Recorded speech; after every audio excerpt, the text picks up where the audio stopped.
Paltrocast. How's your day going aside from talking to media people asking you the same questions over and over and over and over again? I'm glad you're very much aware of that. It's going great. We just got two new kittens, so they've been a handful. Got it. Well, are you ready for a bunch of compliments or are you maxed out for the day? I was maxed out a long time ago. Not kidding. No, whatever you need to do or say, I'll handle on the fly. Okay, so this all ties into what you're promoting mainly, which is, the Big Finish, the live album. Of course, the 10 album happens as well. The wife and I saw the Big Finish live show in Santiago, Chile, just on vacation. Mr. Big was Oh, in. great. We loved the show. You were always a capable backing singer, but you don't really showcase your live vocals there in the lead setting, that is. Well, I've always had a couple of songs in the set back in the early days, pardon me, of playing a lot of copy tunes in clubs, which is how most everybody starts. Back in the 70s, into the, went a little bit into the 80s. And I always sang the Bowie and Judas Priest songs. So I could get Rob Halford and David Bowie in there somewhat, and a couple others here and there. Oh Well by Fleetwood Mac, I sang that. That's more spoken word than singing though. But yeah, I've always sang all the bands I've been in pretty much, especially the early Talos. It was all singing all the time. We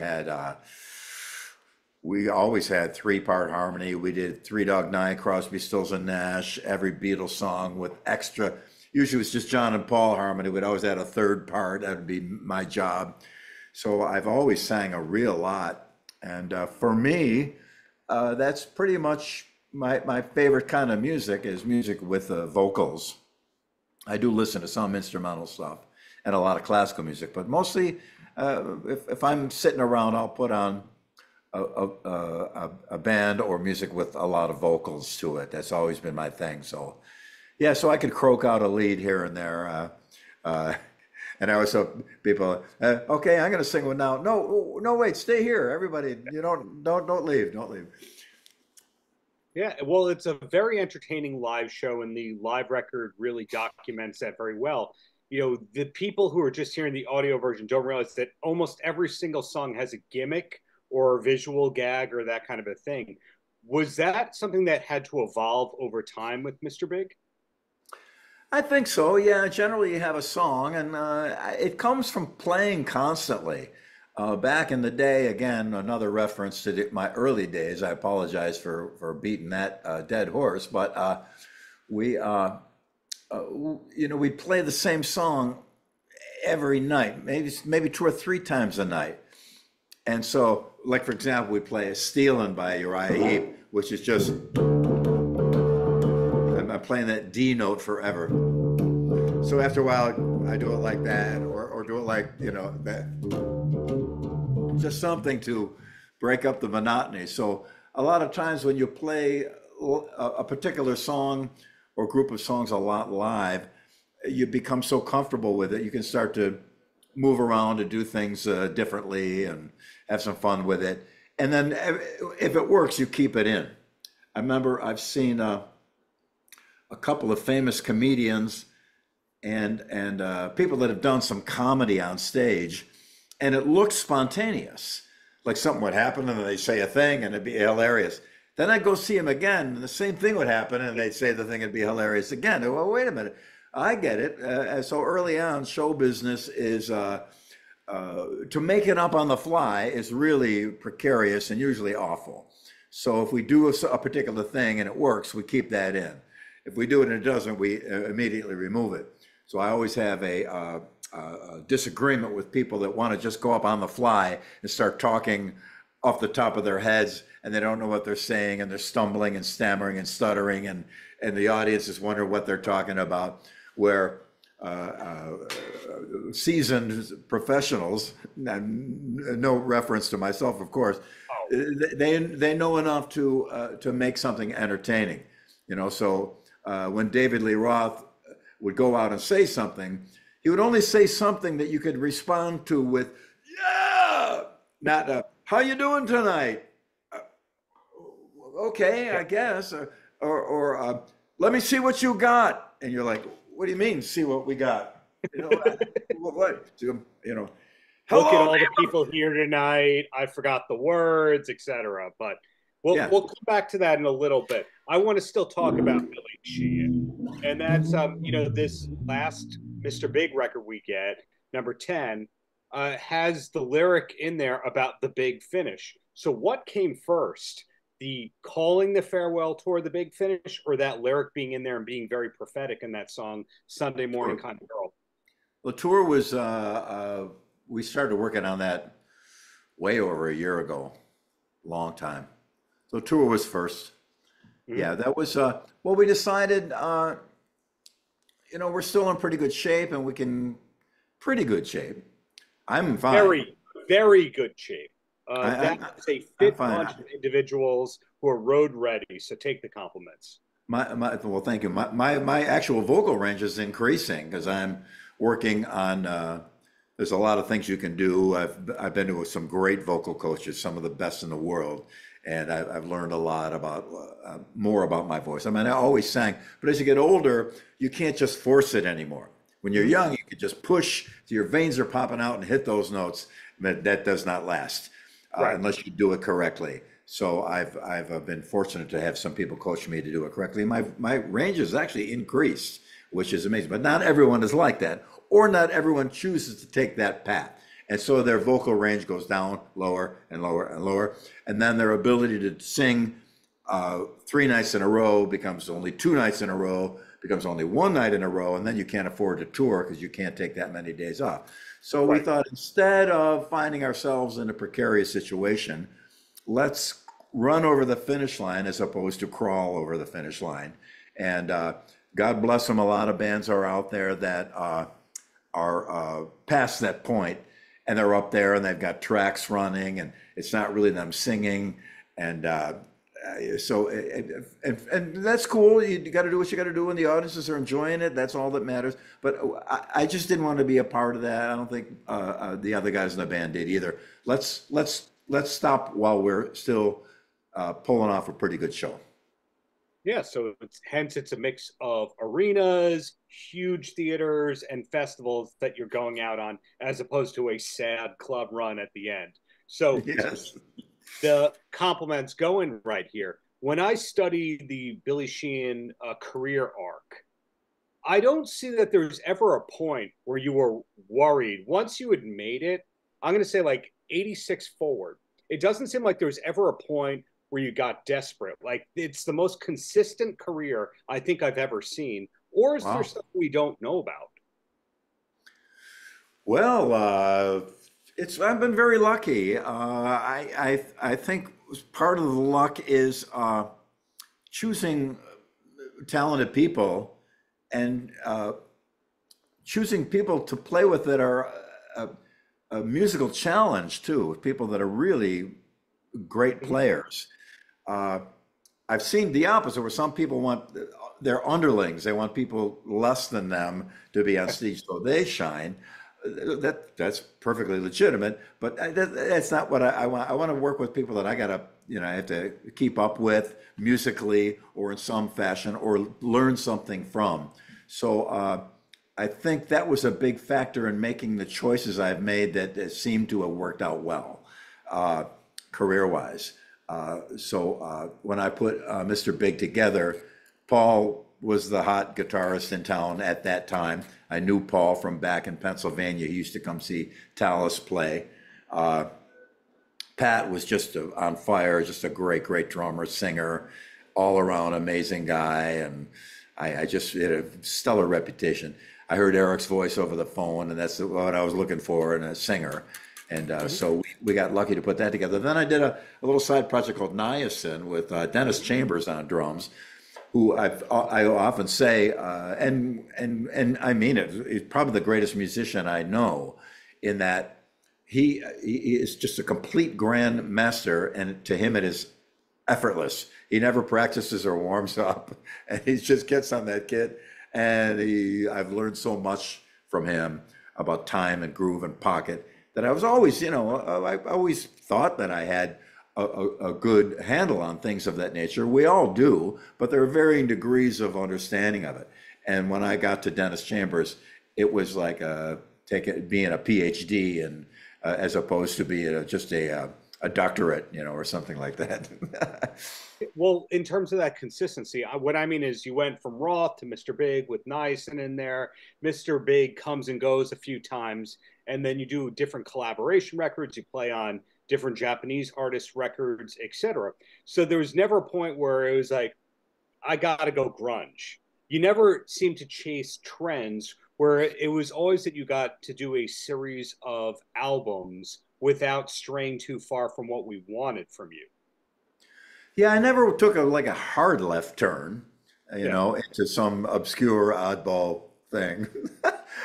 Because I'm pretty mainstream in my taste, so I would want to do something that I would enjoy or that I would gravitate towards. And I started with the Beatles, and then I got into Hendrix, and early on the Yardbirds, and a lot of bands that had a little experimentalness to them, but they always had a straight line down the middle somewhere. And then when I got into a Mahavishnu Orchestra and the first real, in my humble opinion, prog, King Crimson, Genesis, bands like that, that was just great stuff. And as much as it was prog, it was accessible to everybody. It didn't shut people out like some types of music can seem to now, in that it's only for a small wedge of the pie of people's taste, where it was, even though it may have been prog, it was intended for all. Mm-hmm. And I remember all of the early Genesis, Peter Gabriel, when Peter Gabriel was in the band. I played them for a young lady or something back in the day, and they kind of like that. They kind of like that song. Where now, I don't know, if you go to a prog show, the guys are always holding on to their girlfriend like this because she's the only girl in the place, because it isn't a huge mass appeal thing. So I've always been kind of down the middle for the most part. I do like to veer left or right, but not a hard left or right turn. In terms of post Mr. Big plans, Winery Dogs have to slow down again because Portnoy just rejoined Dream Theater. Do you know what the schedule looks like in a year or two for yourself? No, not at all. I'm not really. I haven't really put a lot of attention on it. I'm home. I'm in my studio here now, and I'm just setting up. My engineer comes in about 2 hours, and we've got 10 songs from one client, 7 from another, single songs, about 14 of those. So we got a lot of work. Clients around the world contact me and to play bass on their tracks, and take it on a case-by-case basis. But generally, it's an interesting challenge because I get all kinds of music, from the craziest prog to the simple singer-songwriter and everything in between, jazz and fusion and classical and electronic dance music, everything you could imagine. So that's kind of cool. I enjoy doing that on my in this particular time period. But I've already scheduled a couple of meetings and get-togethers with some friends that play to make some choices about what we might want to do. I hope to be out touring next summer. Usually, most summertime festival tours are booked a year in advance at least. So right. I'm already talking to a couple of booking agents about what we can have ready for that time period. So, because I got to play live. I live to play live, and I play live to live. And so that I'm not performing live at right now, I'm down here with this bass for hours, just trying to keep my hands in the live shape. Because once you play live, your hands get in a completely different shape, and you can do things you could never do in your practice routine, not touring time. So I've been really good at being able to discover what I needed to do to really keep them up to speed. And it's hard work and it takes a long time. But I do enjoy it. So I'm down here with this bass or a bunch of different other basses to force me to adapt to them. And my hand strength is really good. My calluses are really heavy. So all my clients are going to get the good version of my playing, hopefully, because my hands I've been able to keep them at my live performance level. So hopefully I'll have some touring and what configuration I'll be touring and with who relatively soon, probably by the next 2 or 3 months. Wow. So before I ask my last two questions, the response to all that is it sounds like whatever discography we see of yours on All Music Guide or Wikipedia is like 1% of what you've actually played on. Yeah, I wish I knew. I really blew it because when the pandemic started and I was kind of not forced, but that was my only really outlet is to just record for clients who got in touch with me. And I never advertised, I never said anything. Just people would random me, hey, I got the song, could you play on it? And we'd work out how, the deal, and I would play on it. So I didn't know that was going to be my, I was going to do so much. We did over 500 tracks, probably wow. Including like 5 or 6 complete records. But and in my email, buried in my 30,000 email inbox, is details to all that. But I didn't recall. I should have written out a list of who and what song and whatever it was. Kept my cheat sheets, because I'll write out a little sheet of chord changes and whatever in order to. I don't read music, so I have to sometimes kind of sketch out what the heck's going on in my own oddball shorthand. So I wish I would have kept a record of that, because occasionally I'll have people come up to me with some CDs to sign. I mean, like just the covers, and it's about this thick. And so once in a while I get to one and go, are you sure I played on this? And go, oh yeah, look, oh, there's my name. I don't even recall. So yeah, there's been a lot. I've done a lot of things. Very grateful for everyone that's been kind enough to ask me to perform with them and on their records. Some of it has been an incredible challenge. Some of it has just been, some of it is difficult. Sometimes we had to put things together. Not everyone's a complete pro. So we have to kind of figure out a way to make it work. But we've been pretty good at doing that. And as an aside, I'm sorry to be so verbose here, but as an aside, we've discovered really, not that it's an unknown, but to discover for yourself is something new. And I'm not talking about my bass playing or me, but when you add proper bass to a track that doesn't seem together, suddenly, it's me and my engineer would sit here. Could we start out with a thing and I'm not even sure if there's a song in there. Let's see what we can do, and kind of work. Okay, I get it. Let me go with the drums here, and then I'll do a little bit of the melody. I'll harmonize the guitar. Various things that you can do and we get done and go, hey, this sounds pretty good, So understanding the importance of the bass within an arrangement of a song, even a simple song, has become very, very clear. And again, it's not me and my bass playing particular, but it's just bass in general. If done correctly or done right, you can really bring a song around from not even sure if it is a song to a pretty good piece of music. So that was a nice side effect. A great side effect. Well, as promised, 2 quick questions. They're Roth things, and then you're free for me. And the reason that I throw these questions at you is because you have a very good memory, and there's no agenda. And if this is a rude question, move on. That's fine by me. No worries. In 97, 98, Dave did this newsletter through a website that's since been deleted, where he said, and Billy Sheehan is coming back. In that same era, he teased that Carmine Appice was also joining his band. When I asked Tom Lilly about playing on 2 or 3 songs on the DLR band album, he said, yeah, we were waiting for Billy to come around, so I just filled in. Is all this nonsense, or did you almost rejoin the band in like 97, 98? Quite amazing. This is all pretty new to me.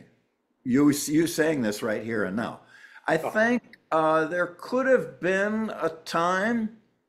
I think I briefly had communicated with Dave around that time, but I'm not sure if he took the ball and ran with it.